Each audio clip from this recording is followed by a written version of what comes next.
कैसे शब्दों का इस्तेमाल? नहीं सुन लीजिए, भाजपा में जिसका परिवार है उसका आगे चलेगा, जो अपनी बीवी को छोड़ के भाग गया होगा तो उसका परिवार आगे चलेगा। सुरेंद्र भाई, ये क्या तरीका बात करने का? ये कोई सड़क छाप में है कि कोई नेशनल तरीका? अपनी पार्टी के कार्यकर्ता जो दरी बिछाने वाले उनको आगे बढ़ाओ। आज की डेट में कांग्रेस वाले जो हमारे यहाँ के लोग हैं, आपके यहाँ मुख्यमंत्री, मंत्री, सब राज्यपाल सब बन रहे हैं। पूरी डिबेट में आप बात कर रहे हैं, सुप्रिया सिनेत की बात कर रहे हैं, जो एकदम से आई थी बनके, एकदम से चुनाव लड़ लिया, सुरेंद्र राजपूत को टिकट नहीं मिला, उनकी जमानत जब्त हो गई और आपके जाके ऊपर बैठ के सीनियर बना दी। तो बिल्कुल आपके जैसे नहीं कि गांधी परिवार का नाम लगा दिया, वो भी एक्चुअल नाम नहीं है और वही हमेशा तख्ता चला जाएगा सुरेंद्र राजपूत जी। और एक और बात सुनिए, 50 चुनाव आ रहे हैं 2014 के बाद से, थोड़ा घमंड नीचे लाइए। 2014 में भी डबल डिजिट में थे, 2019 में भी डबल डिजिट में थे, 2024 में भी डबल डिजिट में थे। एक छोटी सी बात बताओ ना, हमारे लिए आप किलो में तौलोगे, प्रदीप भंडारी के लिए लीटर में नापोगे। मैं आपको ऑडियो सुनाऊंगा जब भूपेंद्र हुड्डा से पूछा गया सवाल। दोस्तों नमस्कार, स्वागत है आप सभी का। आप देख रहे हैं एसके डिबेट। हरियाणा विधानसभा चुनाव के लिए बीजेपी ने अपने 67 उम्मीदवारों की पहली लिस्ट जारी कर दी है। 23 उम्मीदवारों के नाम पर अब भी मंथन जारी है। बीजेपी ने अपनी पहली लिस्ट में कई मौजूदा विधायकों का टिकट काटा और कई ऐसे लोगों को टिकट दिया जो दूसरे दलों से बीजेपी में आए हैं, जिससे बीजेपी के कई बड़े नेता नाराज हो गए और कई बड़े नेताओं ने तो पार्टी से इस्तीफा भी दे दिया। इस पर कांग्रेस पार्टी ने भाजपा पर तंज कसा और कहा, इसे कहते हैं असली बगावत, असली भगदड़। इसका मतलब भारतीय जनता पार्टी के नेता भी मान रहे हैं कि बीजेपी हरियाणा में चुनाव हार रही है। वहीं दूसरी तरफ बीजेपी कह रही है कि बगावत की बात कांग्रेस ना करे। उनके तो करीबी से करीबी नेता पार्टी छोड़कर चले गए। इतना ही नहीं, बीजेपी का तो यहां तक कहना है कि कांग्रेस पार्टी डूबता हुआ जहाज है। तो आज की डिबेट इसी मुद्दे पर होने वाली है। बीजेपी की तरफ से प्रदीप भंडारी और सुरेंद्र राजपूत कांग्रेस पार्टी की तरफ से हैं। दोस्तों वीडियो बहुत मजेदार होने वाली है। आपसे अनुरोध है वीडियो को अंत तक जरूर देखें। वीडियो पसंद आए तो लाइक करें, शेयर करें, कमेंट करें और मेरे चैनल को सब्सक्राइब करें। तो दोस्तों मेन डिबेट स्टार्ट करते हैं। चलिए शुरू करते हैं। अरे हमारे यहाँ पर तो जो लोग आ रहे हैं या जा रहे हैं वो पॉलिटिकल लोग हैं मानक। प्रदीप भाई आज पहली बार हमारे साथ एक प्रवक्ता के रूप में जुड़े हैं। कम से कम हमारे यहाँ एंकर तो प्रवक्ता बन करके नहीं आ रहे हैं ना कि लाइटर बोर्ड पे। प्रदीप भाई बुरा मत मानना। और दूसरी बात मैं आपको बताता हूं, प्रदीप भाई नए नए आए हो, जब आदमी कार्यकर्ता जब बचपन से जाता है ना, जैसे हम पार्टी के प्रवक्ता बने हैं और कैसे राष्ट्रीय बने हैं ये आदेश भाई जानते हैं। जब जाता है ना आदमी, जब तिल तिल करके बढ़ता है और उसके ऊपर अचानक से कोई हेमंत बिस्व शर्मा आ जाता है, कोई 60,000 करोड़ का क्या नाम अजीत पवार आ जाता है, कोई जो है ज्योतिरादित्य सिंधिया आ जाता है, कोई आरपीएन सिंह आ जाता है, तो कलेजा छलनी हो जाता है, चाहे वो हमारी पार्टी का हो चाहे तुम्हारी पार्टी का हो। अच्छा फिर मैं कहता हूं कि उधार के सिंदूर से सुहागिन नहीं बना जाता। अपनी पार्टी के कार्यकर्ता जो दरी बिछाने वाले उनको आगे बढ़ाओ। आज की डेट में कांग्रेस वाले जो हमारे यहाँ के लोग हैं, आपके यहाँ मुख्यमंत्री, मंत्री, सब राज्यपाल सब बन रहे हैं और आप लोग क्या कर रहे हो? दरी बिछा रहे हो। बचाते रहो। एक बात। दूसरी बात, आप हरियाणा पे रहो। हमने तो कहा हमारे अंदर गुटबाजी है, गुटबाजी स्वस्थ लोकतंत्र की निशानी होती है प्रदीप भाई, क्योंकि हमें आगे बढ़ना है। लेकिन हमारे तीनों नेता जिनकी आपने नाम लिया, किसी एक का भी बयान दिखा दो पार्टी के खिलाफ हो तो।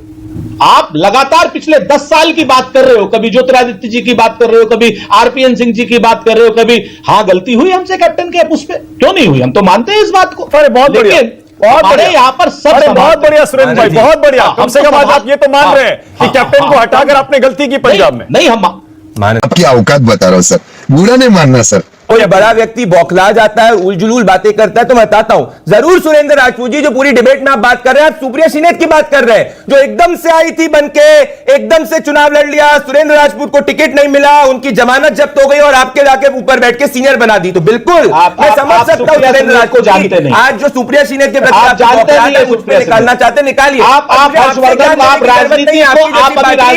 मनमोहन सिंह जी को प्रधानमंत्री सोनिया गांधी की एनएससी से पूरी सरकार चलाई थी, हमको मत दीजिए। हमारे प्रधानमंत्री बूथ लेवल से उठ के हुए, आपके जैसे नहीं कि गांधी परिवार का नाम लगा दिया, वो भी एक्चुअल नाम नहीं है और वो ही हमेशा सत्ता चलाया जाएगा सुरेंद्र राजपूत जी। और एक और बात सुनिए, 50 चुनाव हारे हैं 2014 के बाद से, थोड़ा घमंड नीचे लाइए, थोड़ा सा घमंड जो ऊपर से लेके नीचे आ जाइए और जनता के बीच में जाइए। जब जनता के बीच में जाएंगे तब समझ में आएगा। और सुनिए, आप विपक्ष में 2014 में भी डबल डिजिट में थे, 2019 में भी डबल डिजिट में थे, 2024 में भी डबल डिजिट में थे और अपने नेता को बोलिए अमेठी छोड़ के भागे, जो सेफ सीट लेने का प्रयास किया, तो अपने नेता को इधर उधर मत भगाया।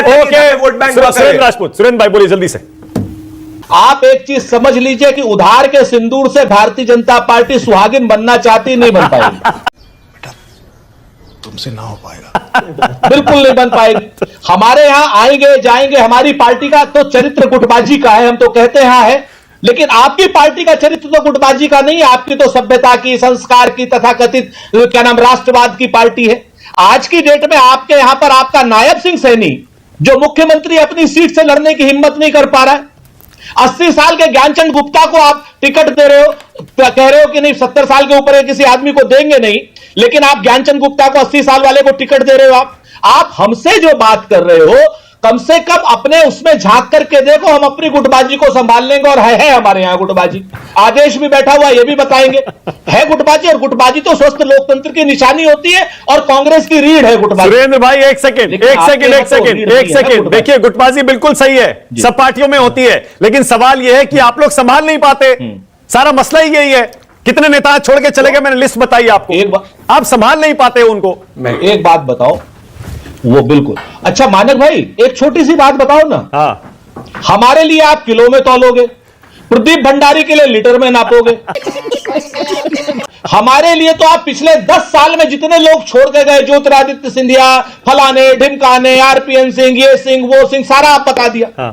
और हरियाणा में आप बता रहे हो खाली कि आज की डेट में चुनाव हरियाणा में हो रहा है ना। अरे मैंने बीजेपी की पुरानी लिस्ट में बताई है, शायद आप जुड़े नहीं थे। इतने सारे इस्तीफों की झड़ी लगी है, हम ये क्यों ना मान लें कि हरियाणा में ये सारे नेता अब ये समझ रहे हैं कि अब बाजी हाथ से निकल रही है। मानक जी, मेरे हिसाब से बगावत शब्द जो है वो सही शब्द नहीं है। आपको ये समझना होगा कि बहुत सारे लोग जो हैं वो भारतीय जनता पार्टी के टिकट के इच्छुक हैं, क्योंकि उनको पता है कि भारतीय जनता पार्टी जो है वो चुनाव जीतने वाली है।